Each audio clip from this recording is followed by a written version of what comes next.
কথা দিয়ে কথা রাখলেন কেশপুর পঞ্চায়েত সমিতি, পানীয় জলের ব্যবস্থা করায় খুশি এলাকাবাসী। রিপোর্টার সমরেশ রায়, কলকাতা। আজ 28শে জুন শুক্রবার পানীয় জল পেয়ে এলাকাবাসীরা খুশি। এলাকাবাসীরা বলেন, ভোটের আগে বিভিন্ন জনপ্রতিনিধিরা ও রাজনৈতিক দলের নেতারা ভিন্ন প্রতিশ্রুতি দেন, কিন্তু ভোট চলে গেলে কোনো কিছু রূপায়ণ ও প্রতিশ্রুতি পূরণ হয় না। কিন্তু এ যেন এক অন্য চিত্র দেখা গেল পশ্চিম মেদিনীপুরের কেশপুরে। 2024 সালে লোকসভা নির্বাচনের প্রাক্কালে পশ্চিম মেদিনীপুর জেলার অন্তর্গত কেশপুর ব্লকের 15 নম্বর এনায়েতপুর গ্রাম পঞ্চায়েতের কাপাসটিকরি গ্রামের মানুষজন দীর্ঘদিন ধরে পানীয় জলের সমস্যায় ভুগছিলেন।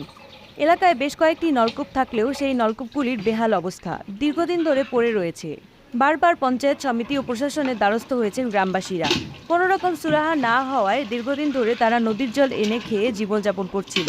দীর্ঘদিন ধরে নদীর জল এনে খেয়ে তারা ব্যতিব্যস্ত হয়ে যাচ্ছিলেন। তাই ভোটের আগে হঠাৎ একদিন বিক্ষোভ দেখান গ্রামবাসীরা। সেই খবর সংবাদ মাধ্যমে প্রচারিত হওয়ায় নড়েচড়ে বসেন কেশপুর পঞ্চায়েত সমিতি। পঞ্চায়েত সমিতি সভাপতি চিত্তরঞ্জন গড়াই উদ্যোগ নিয়ে ব্লক প্রশাসনকে উক্ত এলাকায় পানীয় জলের ব্যবস্থা করার নির্দেশ দেন। অবশেষে কেশপুর পঞ্চায়েত সমিতি ও সমষ্টি উন্নয়ন বিভাগ ধন্যবাদ জানিয়েছেন তারা। পাশাপাশি দাবি জানিয়েছেন এলাকার খারাপ রাস্তাগুলো দ্রুত সারিয়ে দেওয়ার। অন্যদিকে সাধারণ মানুষের এই খুশিতে কেশপুর পঞ্চায়েত সমিতি সভাপতি চিত্তরঞ্জন গড়াই বলেন, কেশপুর পঞ্চায়েত সমিতি সবসময় মানুষের উন্নয়নের জন্য কাজ করে চলেছে। সাধারণ মানুষের পাশে থাকা এবং এলাকার উন্নয়ন করা আমাদের নৈতিক কর্তব্য ও দায়িত্ব।